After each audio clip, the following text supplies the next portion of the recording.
గౌరవనీయులు మన ప్రీతమ ముఖ్యమంత్రి శ్రీ రేవంత్ రెడ్డి గారికి, అలాగే మంత్రివర్యులు టూరిజం మినిస్టర్ జూపల్లి కృష్ణారావు గారికి, ఇతర శాసనసభ్యులకు, ఎంపీ పార్లమెంట్ సభ్యులకు, మా సీఎం రమేష్ గారికి, ఇతర ఆహ్వానితులకు, నాయకులకు, మీడియా మిత్రులకు, ఇక్కడ విచ్చేసినటువంటి ఆహ్వానితులకు, అలాగే ఇక్కడ పనిచేస్తున్నటువంటి కార్మికులకు, ప్రతి ఒక్కరికి నా హృదయపూర్వక నమస్కారాలు. ఈ ప్లేసు మీ అందరికంటే నాకు ముందు తెలుసు. 2000 సంవత్సరంలో రామ్దేవ్ ఇది ప్రారంభించినప్పుడు ఇక్కడ కొన్ని మొక్కలు పాంప్లెట్ వేసి మా ఇంటికి తీసుకొచ్చి, మీరు ఇల్లు కడుతున్నారు, ఏదైనా ఉపయోగపడుతుంది చూడండి అంటే వెంటనే ఎంత ముచ్చరేసిందంటే, ఎప్పుడో విదేశాలకు వెళ్ళినప్పుడు ఇలాంటి మొక్కలు, ఇలాంటి కళాకృతులు, ఇలాంటి అద్భుతమైనటువంటి సజీవ శిల్పాలు, జీవం ఉన్నటువంటి ఇలాంటివి చూస్తుంటే ఇలాంటివి మనం తీసుకెళ్ళిపోతే బాగుండే, వాడ షిప్లో తీసుకెళ్తే బాగుండే అని అంత టెంప్ట్ అయ్యేవాడిని. అలాంటిది ఇక్కడ హైదరాబాదులో ఈ శివారుల్లో ఒకటి లభిస్తుందంటే కనుక చాలా ఆనందంగా ఉంటుంది. రామ్దేవ్ ఫస్ట్ ఆఫ్ ఆల్ నేను కూర్చున్న చోట బయట కనపడకుండా నాకు ఏదైనా ఫెన్సింగ్ లాగా ఉండాలి, అలాంటి గుబురుగా ఉండకూడదు అంటే అక్కడ చక్కగా కొమ్మల్ని ఒక ఫెన్సింగ్ లాగా అల్లి పైన మాత్రం గ్రీన్ ఉండేలాగా పెద్ద స్క్రీన్ చేశాడు. అది ఇప్పుడు చూస్తుంటే కనుక ఎంత బాగుంటుందంటే బయట నుంచి చూసేవాళ్ళకి నేను జైల్లో ఉన్నట్టు ఉంటుంది, అన్ని కటకటాల్లాగా ఉంటుంది. అది అద్భుతమైన కళాఖండగా నేను ఫీల్ అవుతుంటాను. అట్లాగే చాలా అద్భుతమైన చెట్లు కొన్ని మా ఇంట్లోనే పెట్టుకున్నాను. ఇవి ఎప్పుడో 2002లో 2003లోనో మా ఇంట్లో పెట్టుకున్నాను. అప్పటి నుంచి నాకు అంత ప్యాషన్. ఆ తర్వాత ప్రతి క్షణం ఈయన ఎదుగుదలను చూస్తూ వచ్చాను. ఎక్కడ నాకు ఈయన రామ్దేవ్ ఒక వ్యాపారవేత్తలా కనబడ్డాడు, ఒక కళాకారుల్లా కనబడతాడు. అందుకే నా మనసుకి అత్యంత దగ్గరగా అయ్యాడు. ఆ తర్వాత ఏదైనా వస్తే కనుక చూస్తారా మొక్కలు అంటే, ఇదివరకంటే ఏదో వేలల్లోనో లక్షల్లోనూ చెప్పేవాడు, ఇప్పుడు కోట్లలో ఉందంట కదయ్యా. ఇప్పుడు నా సంపద అంతంత మాత్రమే ఉంది, కొనలేనేమో అన్నారు. కానీ చూడండి సార్, వస్తే మీరే టెంప్ట్ అవుతారు. ఇప్పుడు గౌరవ ముఖ్యమంత్రి గారితో పాటు అన్నీ వీక్షిస్తుంటే ఎంత టెంప్టింగ్ ఉందంటే, ఇవన్నీ మన ఇంట్లో పెట్టేసుకుంటే ఎంత బాగుంటుంది అనిపిస్తుంది. అంత అందంగా దీనికి కావాల్సిందని వ్యాపార దృక్పథం కాదు, కళాకారుల హృదయం, కళా హృదయం ఉండాలి.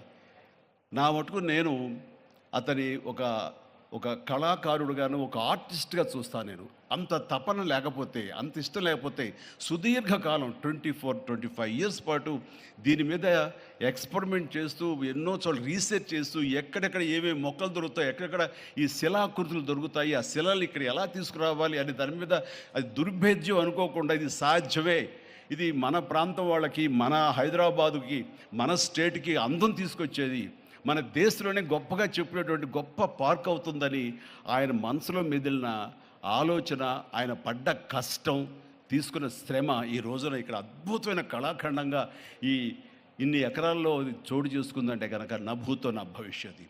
ఎవరైనా సరే అంత డబ్బులుంటే కనుక ఏం వ్యాపారం చేద్దాం, ఇంత స్థలం ఉంది కదా, దీన్ని ఎలా రియల్ ఎస్టేట్ చేద్దాం, దీన్ని ఏదో గవర్నమెంట్ వాళ్ళ మన్నలతో వాళ్ళ పర్మిషన్లతో తీసేసుకుని అక్కడ మనం మల్టీ స్టోరీ పెట్టుకుంటే ఆయన జీవితం కాదు కదా, తరతరాలుగా నిలిచిపోతాడు. అలా కాకుండా ఆయన కేవలం ఒక లోపల ప్యాషన్, చిన్నప్పటి నుంచి కాలేజీ రోజులో చదివే దగ్గర నుంచి, ఆర్ట్ కాలేజీలో చదువుతున్న దగ్గర నుంచి కూడా ఆయన మదిలో ఉన్నటువంటి ఆయన బ్రెయిన్ చైల్డ్.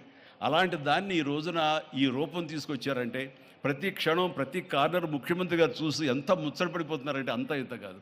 ఎలా చేశారు, ఇది ఎలాగొచ్చింది, అది ఎలా వచ్చింది అని అడుగుతున్నారు. నేను కొన్ని అడుగుతున్నాను. అడిగి ఇది షూటింగ్స్కి ఇస్తారా రామ్దేవ్ అని అడిగితే, ఇస్తానండి కానీ ఫస్ట్ షూటింగ్ మీదైతే అని అన్నాడు. ఇప్పుడు నువ్వు ఆ మాట అన్నావు కదా, ఇప్పుడు కొత్తగా హీరోయిన్ని తీసుకొచ్చి ఆ అమ్మాయితో స్టెప్లు వేయాలంటే ఈ ఎండలో ఎలా ఉంటుందేమో తెలియదు, కానీ ఏదో చలికాలం అయినప్పుడు నెక్స్ట్ చలికాలం అయితే చేస్తానయ్యా అన్నాను.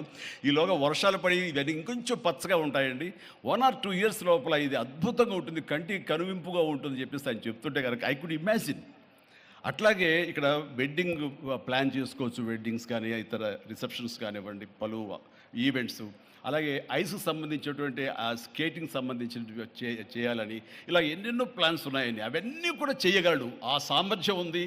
అలాగే ప్రభుత్వం కూడా ఖచ్చితంగా సపోర్ట్ చేస్తారు, అందుకు సమాయుత్తమై ఉన్నారు ఆయన. అందుకనే ఎంతో బిజీగా ఉన్నారు సీఎం గారు. వాళ్ళు చూస్తే కనుక మనుషులు ఇంటి చుట్టూ ఉన్నారు. అవన్నీ అన్నీ పక్కకు పెట్టి ప్రోగ్రామ్స్ అన్ని పక్కకు పెట్టి నిన్నటిదాకా ఆయన ఎలక్షన్ క్యాంపెయిన్ ఎక్కడో చేసి వేరే రాష్ట్రాల్లో వచ్చి రామ్దేవ్ మీద ఈ ప్లేస్ మీద ఎంతో ప్రేమ లేకపోతే ఇలాంటి దాన్ని మనం ఎంకరేజ్ చేయాలి అని ఆయన ఉద్దేశం లేకపోతే ఇంత ఓపికగా ఈ ఎండ్లో ఆయన వచ్చేవారు కాదు. ఫస్ట్ ఆఫ్ ఆల్ ఆయన ఇక్కడికి వచ్చి దీన్ని ఎంకరేజ్ చేస్తున్నందుకు వారికి మనస్ఫూర్తిగా అభినందనలు తెలియజేస్తున్నాను ముఖ్యమంత్రి గారికి.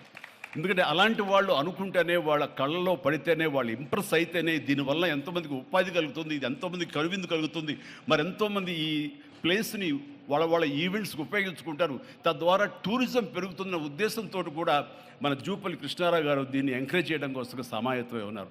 అలా ప్రభుత్వ సహకారాలు దీనికి మెండుగా ఉంటాయని ఆశాభావం వ్యక్తం చేస్తూ, మీరు ఏదైతే కనుక ఊహించారో రామ్దేవ్, అది త్వరలో ఖచ్చితంగా అవుతుంది. ఇవి అద్భుతమైనటువంటి ఒక ల్యాండ్ మార్క్ అవుతుంది, ఒక కళాకృతి అవుతుంది. అది రాష్ట్రానికి వన్నీ తీసుకొస్తుంది, హైదరాబాద్కి తలమానికంగా ఉంటుంది. ఒక హైదరాబాద్ ఒక ఇల్లు అనుకుంటే ఇంట్లో ఒక అద్భుతమైన పెయింటింగ్ పెట్టుకుంటే ఎంత బాగుంటుందో ఆ పెయింటింగ్ ఈ రోజున ఈ ఎక్స్పీరియన్స్ తోటి నేను చెప్తున్నాను, this will be a beautiful piece of art. అందుకని మరొకసారి వారికి నా హృదయపూర్వక ధన్యవాదాలు, అభినందనలు తెలియజేస్తూ ఈ అవకాశం వచ్చినందుకు అండ్ సీఎం గారితో నేను ఈరోజు ఈ ప్రోగ్రాంలో పాల్గొన్నందుకు నా సంతోషాన్ని తెలియజేస్తూ all the very best, god bless.